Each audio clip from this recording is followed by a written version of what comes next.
तो आज की वीडियो में जो है ना आप लोग जानने वाले हो कि एक इलेक्ट्रिक गाड़ी को एग्जैक्टली चलाते कैसे हैं। यदि आप इलेक्ट्रिक गाड़ी लेने की सोच रहे हो तो आपको क्या चीज़ें माइंड में रखनी पड़ेंगी। सेकंड, इनसे रेंज कैसे ज़्यादा निकालते हैं। ये सारी चीज़ें जो है ना आज की इस वीडियो में आपको बताने वाला हूँ। मेनली अपन बात करेंगे कि यदि आप कोई भी मैनुअल गाड़ी से इलेक्ट्रिक पे शिफ्ट हो रहे हो तो आपको ये गाड़ी चलाने में कितना डिफरेंट एक्सपीरियंस आपको मिलेगा। ठीक है, कैसे आपको चलानी है, स्टार्ट कैसे करनी है, उसके बाद कहाँ से इसके मोड चेंज करने हैं, वो सब चीज़ें नॉर्मल है वो बता दूंगा। नेक्स्ट, जिनको पता है कि ऑटोमेटिक गाड़ी कैसे चलती है वो इसको इजीली चला लेंगे, कोई दिक्कत नहीं आएगी। हाँ, जो मैनुअल से शिफ्ट होंगे उनके लिए ये वीडियो थोड़ी ज़्यादा इन्फॉर्मेटिव होगी। उससे नेक्स्ट जो है मैंने ऑलरेडी आपको बता दिए हैं कुछ पॉइंट्स जिनके बारे में आपको बताने वाला हूँ इस वीडियो में। तो चलिए जी करते हैं वीडियो को स्टार्ट। अब ये जो ना पंच इलेक्ट्रिक है, ठीक है, अब पंच जो है पेट्रोल में भी आती है और इलेक्ट्रिक में भी आती है। तो इसमें क्या है कि थोड़ी प्रीमियम लगेगी आपको ये नॉर्मल पंच से। अब बात वो नहीं है कि पंच कैसी है कैसी नहीं है, बात ये कि इलेक्ट्रिक गाड़ी को चलाना है कैसे। सबसे पहले आपके पास जो है ना इसके अंदर भैया रिमोट की मिल जाती है, ये देख लो। ठीक है, रिमोट की का काम कुछ नहीं है, रख दो साइड में और फिर साइड में ये जो बटन है ना इसे आपको प्रेस करना है। लेकिन उससे पहले आप ये साइड में ये देख लो, ये ब्रेक है, ये रेस है। ठीक है, कोई भी जो है क्लच वगैरह इनके अंदर नहीं होती क्योंकि एक इलेक्ट्रिक मोटर और बैटरी का कॉम्बिनेशन होता है। तो ये ऑटोमेटिक कार की तरह होता है बिल्कुल। ये ब्रेक और ये रेस, इस पैर का बिल्कुल यूज नहीं है, इस पैर को यूज करना ही मत। इससे ब्रेक मारोगे ना तो आपकी गाड़ी सडनली एकदम से रुकेगी और झटका इतना लगेगा कि पीछे वाली गाड़ी आपकी गाड़ी के डिग्गी के अंदर पैक हो जाएगी आके। तो इसका यूज लाइक जो है इसी पैर से करना, क्योंकि नॉर्मली मैनुअल गाड़ियों में भी हम इसी राइट फुट से ही जो है ब्रेक प्रेस करते हैं और राइट फुट से ही जो है क्लच रेस जो है मैनेज करते हैं। तो इसी का जो है कंट्रोल है, इस पैर का कोई काम नहीं है इन ऑटोमेटिक गाड़ियों में। नेक्स्ट, आपको जो है इग्निशन ऑन करना है ब्रेक पैडल दबा के, क्योंकि विदाउट ब्रेक पैडल के आप ऑन करोगे तो वो सिर्फ इग्निशन ऑन होगा, गाड़ी स्टार्ट नहीं होगी। तो अब जो है गाड़ी अपनी स्टार्ट हो चुकी है। अब जब गाड़ी स्टार्ट हो गई है तो अब अपने को क्या देखना है, ये कंसोल देखना है, जिससे मैं कुछ साइड में रख देता हूँ चीज़ें। मेन जो है यहाँ पे क्या है, अब ये जो गाड़ी है ना इसमें ये गियर लीवर आपको मिलता है, ये स्क्रीन बीच में इसके अंदर है। ठीक है, तो इसमें पार्किंग है, रिवर्स है, न्यूट्रल है, ड्राइव है। यहाँ पे स्पोर्ट्स मोड है, ये इको मोड है। इको मोड पे चलाओ, बढ़िया रेंज देगी आपकी गाड़ी। ठीक है, तो अब आपको ये ब्रेक दबा के ही इस पैडल इसको जो है लीवर को घुमाना है ऐसे। ये रिवर्स करोगे तो ये रिवर्स में लग गई है। ठीक है, उसके बाद न्यूट्रल है, उसके बाद ड्राइव है।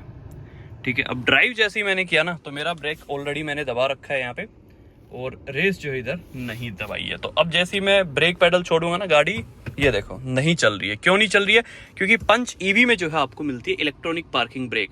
अब इसको मैं एक बार नीचे दबाऊंगा तो जो है पार्किंग ब्रेक हट चुका है। बस अब जो है गाड़ी अपनी चलने के लिए रेडी है। सिंपल है, स्टार्ट करनी है ब्रेक दबा के, उसके बाद ड्राइव में डालनी है, ब्रेक हटाना है और देन आप चाहो तो अब जो है आप गाड़ी लेके चल सकते हो। अब ये जो है बिल्कुल नूब के लिए नहीं है कि भाई आपको मैं हर एक चीज़ बताऊं, स्टीयरिंग कैसे, जजमेंट कैसे, वो सब चीज़ें नहीं। ये उनके लिए सिर्फ जिनको गाड़ियां चलानी आती है बट वो शिफ्ट करना चाह रहे हैं एक मैनुअल गाड़ी से ऑटोमेटिक दूसरी गाड़ी से या फिर किसी भी गाड़ी से एक इलेक्ट्रिक में जो आप लोग आना चाह रहे हो, तो उनके लिए जो है वीडियो रहने वाली है। बाकी सब कंट्रोल्स वगैरह सब सेम है। इसमें क्या है, इधर ये पैडल शिफ्टर्स की तरह जो है आपको दिखेंगे, लेकिन ये पैडल शिफ्टर नहीं है, ये कार्स लेवल है। जो यहाँ पे देख रहे हो ना, ये लेवल 1, लेवल 2, लेवल 3, इससे क्या होता है, रीजनरेशन होती है पावर की। अब यदि मैं इसको लेवल 3 पे चलाऊंगा तो गाड़ी जो है चलती चलती देखो अब गाड़ी चल रही है और ये गाड़ी हल्की हल्की ब्रेकिंग लेती है अपने आप, या फिर ये जब स्पीड में चलती है 50-60 और आपने एकदम से छोड़ दी रेस तो ये ऑटोमेटिक ब्रेक लेती लेती और लो स्पीड में आ जाएगी। तो उससे क्या, ब्रेक जब लगते हैं ना तो ये बैटरी वापस से चार्ज होती है धीरे धीरे, बहुत ज़्यादा नहीं होगी। ठीक है, तो ये इसके अंदर होता है। उसके बाद ड्राइविंग मोड्स आप अपने हिसाब से सेलेक्ट कर सकते हो, कोई भी 3 ड्राइविंग मोड्स आते हैं इस गाड़ी के अंदर। यहाँ पे क्रूज कंट्रोल वगैरह है, ये मीडिया कंट्रोल्स है, ये स्क्रीन है, ये सब चीज़ें आपको मिलती ही है हर एक गाड़ी में, तो ये बताने की जरूरत नहीं है। अब सेकेंड चीज़ आती है कि भैया अब चला तो लेंगे, ठीक है, ड्राइव में डाल दी, तो अभी क्या कुछ और भी करना है क्या चलाते टाइम?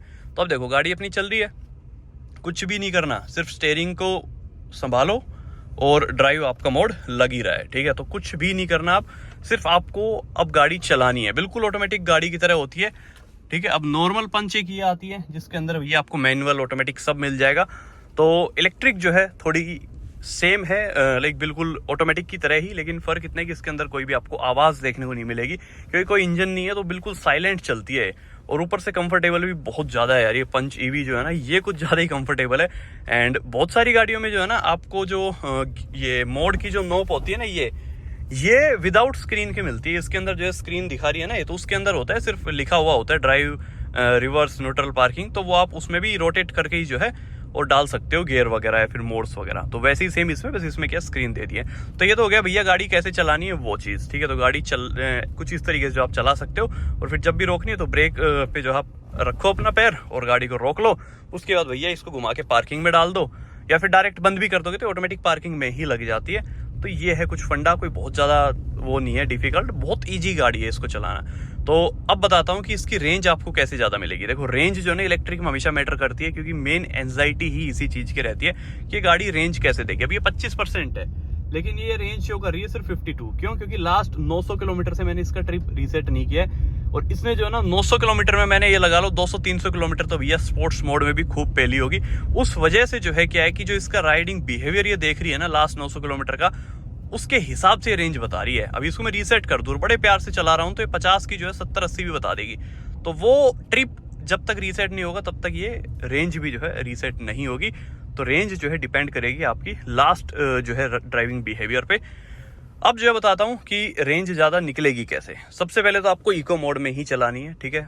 इको मोड में चलाओगे तो क्या है कि पावर आपको मिलेगी बट उतनी ज़्यादा नहीं मिलेगी। तो ठीक है, नॉर्मल सिटी में चल रहे हो तो इको मोड चलाओ, या फिर हाईवे पे चल रहे हो तो सिटी मोड में लगा लो, ठीक है। ये चीज़ होगी तो उससे क्या आपकी जो रेंज है वो बढ़ जाएगी। लेकिन जो मेन चीज़ है ना वो ये नहीं है। मेन चीज़ ये है कि जो ये पैर है ना, ये इसको आपको एकदम से ऐसे नहीं दबाना है, ठीक है। जब भी आपको गाड़ी चलानी है तो हल्की हल्की, बिल्कुल हल्का सा पंजा रखो, और सॉफ्ट पैडल पे जो आपको गाड़ी चलानी है, मतलब हल्के पंजे पे जो आपको गाड़ी चलानी है, तब जाके आप इससे रेंज निकाल सकते हो। वरना भाई ये जो गाड़ियाँ है ना ये रेंज नहीं देगी। फिर जो है ये तो 300 किलोमीटर कंपनी बोलती है ना, फिर ये 200 किलोमीटर ही चलती है।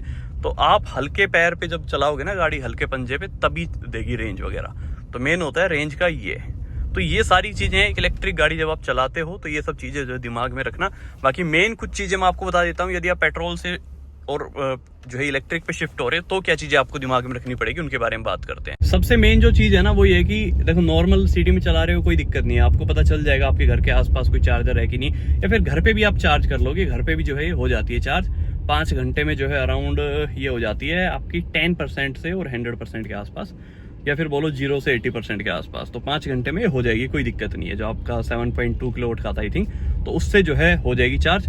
नेक्स्ट ये चीज़ है कि जब आप बाहर आउट स्टेशन जाने की सोच रहे हैं, फिर अपने गांव वगैरह या कहीं पे भी बाहर आप निकल रहे हो गाड़ी को लेके ज़्यादा किलोमीटर के लिए, तो पहले ही सारी जांच पड़ताल कर लेना कि भाई चार्ज मेरे को कहाँ पे करनी है, वहाँ जहाँ आपको चार्ज करनी है वहाँ पे चार्जर है या फिर नहीं है। और चार्जर पे जो है यदि नंबर वगैरह है उस लोकेशन पे तो कॉल करके पूछ लो कि भाई ये चार्जर चल भी रहा है या फिर नहीं, ठीक है। यदि नहीं लग रही है कॉल तो चार्जर के आसपास देखो, कोई भी दुकान मिल जाए उस पर आप कॉल लगा लो, पूछ लो कि यार जो चार्जर है बगल में आपके, जिसका भी है, टाटा का है या किसी का भी है, मैं रिकमेंड करूंगा स्टैटिक के चार्जर से चार्ज करो। कोई टैक्स नहीं लगता आप जब पैसे ऐड करते हो, क्योंकि टाटा में जो है ना पैसे कुछ ज़्यादा ही चार्ज कर लेते हैं। 500 रुपये पे 70 रुपये तो काट लेते हैं वो। तो स्टैटिक का चार्जर ढूंढो सबसे बेस्ट।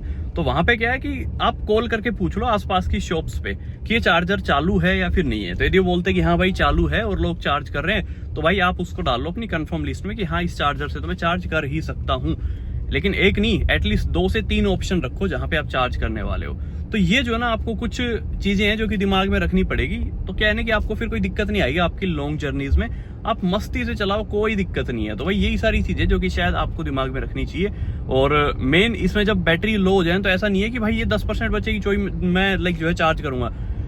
आप जो है ना मिनिमम रख के चलो कि आपको 15 से 25% के बीच में गाड़ी चार्ज लगा देनी है। उससे ज़्यादा डाउन मत लेके जाना, क्योंकि होता क्या है कि पता चले आप फिर चार्ज करने जा रहे हो, चार्जर ही काम नहीं कर रहा, फिर आपको जाना पड़ेगा 5-6 किलोमीटर। तो दिक्कत ये है। तो बिल्कुल 0 पे ले जाके चार्ज करने की मत सोचना कभी भी। पहले ही जो है 20-25% पे ही आप चार्ज लगा देना, बेस्ट है। तो अब जो आपके कोई डाउट हो भाई ईवी से लेके, तो आप मेरे को जो है कमेंट कर लेना। बाकी मिलते हैं भाई नेक्स्ट वीडियो, तब तक के लिए जय Hind, Vande Mataram, love you guys.